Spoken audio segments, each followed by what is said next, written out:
All right, so this next section, fingers crossed, should take all of just a couple minutes, but it's all about using Newton's second law for rotation to solve problems. So remember, Newton's second law for rotation is that our angular acceleration is our net torque divided by the moment of inertia. And we're going to use that concept to take a look at some problems.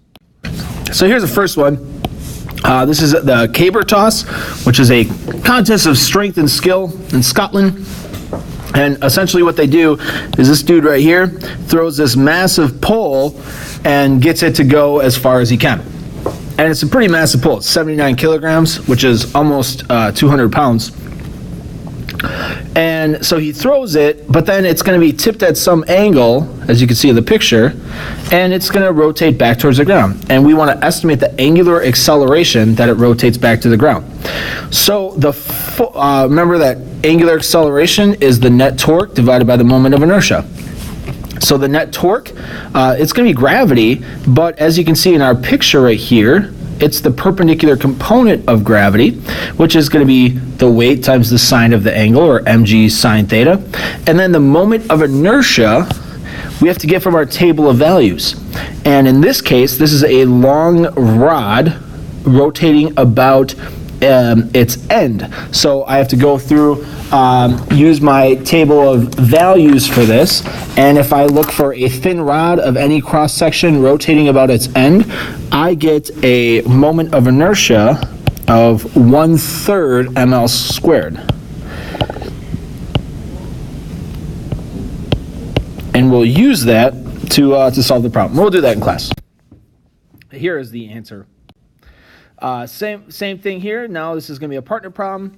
Now we're on a propeller. A is tau over I. In this case, it actually gives us the torque, but it's asking how long does it take to get 20,000 revolutions per minute. So we're looking for VF here. And VI is going to be 0, except this is actually omega F and omega I.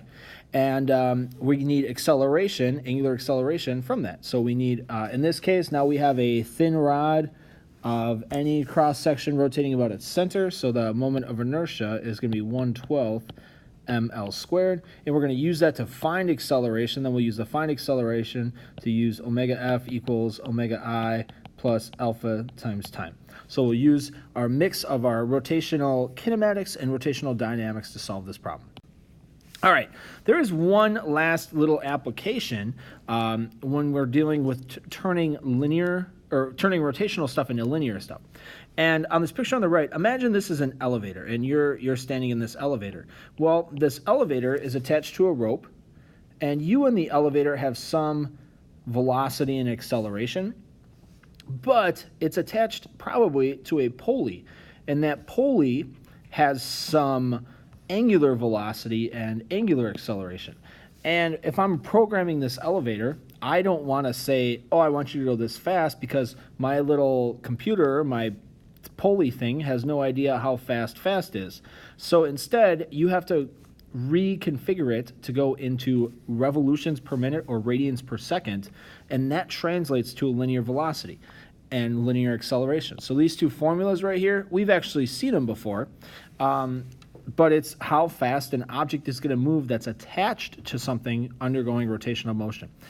This also gets us into the last section we'll talk a little bit about, and that's rolling motion. So now if this goes, let's say it goes 2 revolutions, how far down is this delta y, is this vertical displacement? So we'll get into that a little bit, but it's just an application that relates linear motion to angular motion. It's very useful when programming machines and programming robots, for example, that work on wheels, and you want it to translate into a linear distance. So we'll talk about that a little bit more in the next section, but that's your quick little introduction now.